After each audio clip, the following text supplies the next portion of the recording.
Halo, Assalamualaikum warahmatullahi wabarakatuh. Saya Putri Malasari, NPM 22530240005. Saya dari Prodi Pendidikan Biologi, Fakultas Keguruan dan Ilmu Pendidikan. Di sini saya akan menjelaskan tentang resume PKKMB dari hari pertama sampai hari keempat. Materi pertama disampaikan oleh Bapak Yusriandi Yusrin SIK MKOM, beliau dari Kepolisian RI. Temanya yaitu peran Kepolisian Republik Indonesia dalam menghadapi kejahatan digital. ITE adalah sekumpulan data yang tidak tergambar bentuk-bentuk kejahatan digital, yaitu penipuan online, pencemaran nama baik, judi online, dan penipuan kode OTP. Bagaimana tipe dan trik untuk mencegah kejahatan digital? 1. Harus lebih menyaring konten sebelum share ke publik. Cek dan teliti sebelum melakukan transaksi dan di media sosial. Jangan ragu-ragu minta maaf jika melakukan kesalahan. Bila terjadi kejahatan berkaitan dengan ITE, bisa dilaporkan di pihak kepolisian. Terkait perjudian online, kepolisian berhasil mengungkap tempat marketing perjudian online di Tangerang, Banten.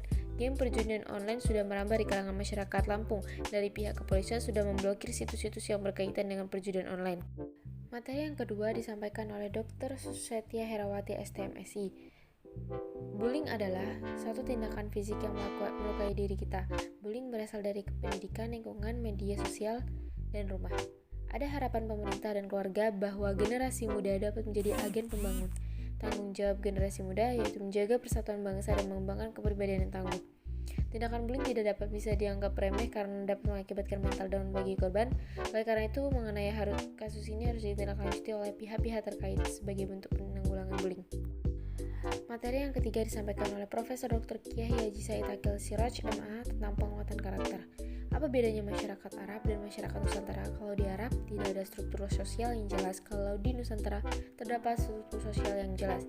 Ketika abad ke-19, dunia Islam dipimpin oleh khalifah katanya. Pada abad 18 khalifah, Turki menjadi penguasa. Nasionalisme adalah bagian dari agama. Kesimpulannya, kita sudah menemukan Indonesia adalah negara yang beragama. Bagaimana menata masyarakat religius? Martabat bangsa tidak dinilai dari agamanya tetapi budayanya. Tantangan Indonesia adalah menjaga karakter Indonesia. Materi pertama pada hari kedua PKKMB yaitu Merdeka Belajar Kampus Merdeka yang disampaikan oleh Profesor Dr. Heriadi SHMSI.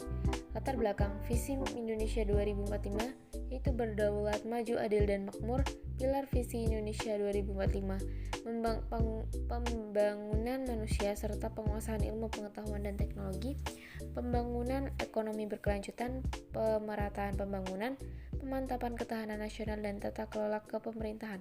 Tantangan yaitu Industri 4.0, globalisasi, bonus demografi, indikator profil pelajar Pancasila, bernalar kritis, kemampuan kognitif, kemandirian, independen mencari, kreatif, inovasi, cinta seni budaya, gotong royong, soft skill utama tim, kebinekaan global, cinta keberagaman budaya dan ras di negara dan di dunia, berakhlak mulia, moralitas, spiritual, dan etika. Dasar hukum Merdeka Belajar Kampus Merdeka itu pembukaan program studi baru perguruan tinggi negeri, Badan Hukum Sistem Akreditasi Perguruan Tinggi, hak belajar 3 semester di luar program studi.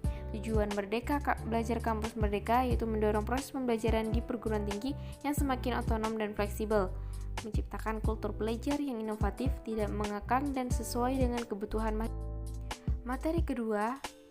Hari kedua yaitu kesadaran lingkungan hidup, manajemen resiko dan kampus sehat oleh WR Bidang Umum dan Keuangan Profesor Dr.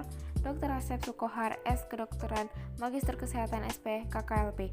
Kampus Sehat, program Kampus Sehat Fund Health Promoting University yang merupakan gerakan untuk hidup sehat pada tatanan perguruan tinggi, dan gerakan ini menjadi cikal bakal aktivitas kampus siaga COVID-19. Lingkungan hidup berupa alam menjadi sumber pemenuhan kebutuhan hidup manusia, yaitu penyedia air, udara, makanan, obat-obatan, dan estetika. Pengelolaan lingkungan hidup menjaga kelestarian bumi. 3R, reduce, reuse, dan reusable. Mengelola sampah, menjaga kelestarian SDM, waspada pemanasan global. Materi ketiga hari kedua yaitu etika dan norma kehidupan kampus atau pengembangan karakter mahasiswa oleh Wakil Rektor Bidang Kemahasiswaan dan Alumni Profesor Dr. Yulianti, MSI. Menjadi mahasiswa ideal berarti Anda mampu berpikir positif terhadap sesuatu yang Anda lakukan dan kerjakan. Anda juga harus mampu menyeimbangkan antara sisi akademik, organisasi, dan tugas-tugas. Mahasiswa adalah sosok yang akan meneruskan langkah sukses di masa depan serta menjadi penerus cita-cita bangsa. Sehingga saat berkuliah tujuannya tidak cuma untuk mengejar IPK, tapi juga mengembangkan kemampuan berorganisasi, kemampuan untuk memimpin yang baik, mampu mengatur teman dengan baik, bisa mengeluarkan pendapat di depan banyak orang. Hari keempat, hari kedua, yaitu perguruan tinggi di era revolusi industri 4.0 dan kehidupan kampus di masa pandemi oleh Wakil Rektor Bidang Perencanaan Kerjasama dan TIK, Profesor Insinyur Suharso, PhD, ICT Staging University Lampung. Digital Connectivity, Digital Infrastructure, Fully Integrated Network, Smart Infrastructure, Integrated Application and Business Process Integration, Smart Learning Technology to Create Value. ICT menciptakan nilai baru dalam melaksanakan kegiatan belajar dan operasional rutin.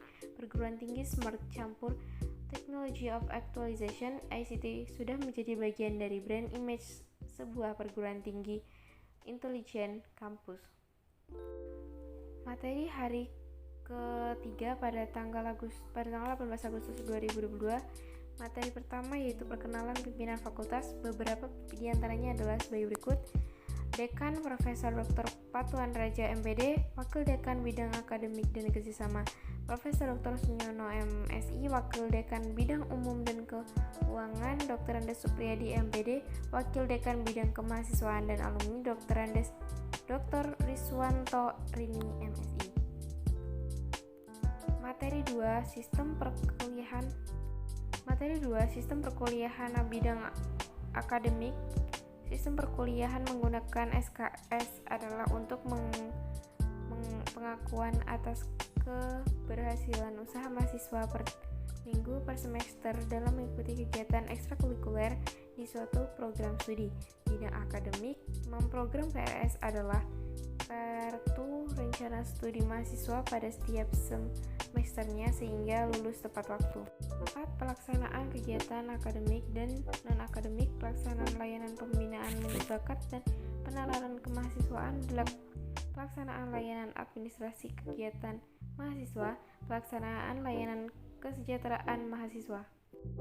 Materi PKKMB, jurusan dan prodi, yaitu pengenalan dosen jurusan di PMIPA yang disampaikan oleh Kajur PMIPA mengenai profil Kaprodi Pendidikan MIPA, mulai dari profil Kaprodi S1 Pendidikan Kimia FKIP, Kaprodi S1 Pendidikan Matematika FKIP, Kaprodi S1 Pendidikan Biologi FKIP, Kaprodi S1 Pendidikan Fisika FKIP, Kaprodi S1 Pendidikan Teknologi Informasi FKIP. Kemudian membahas total dosen jurusan PMIPA. Selanjutnya, Keputusan Rektor Universitas Lampung nomor 359-UN26-DT-2012 tentang tata pergaulan warga dan sanksi serta penghargaan di Universitas Lampung. Rektor Universitas Lampung menegakkan kewajiban kehormatan dan nama baik Unila, menghormati dan berlaku sopan santun kepada semua pihak, dosen, pegawai, administrasi, dan mahasiswa, bijak dalam menggunakan media sosial, etika pembelajaran daring tepat waktu, berpakaian sopan, on camera, bertutur kata santun.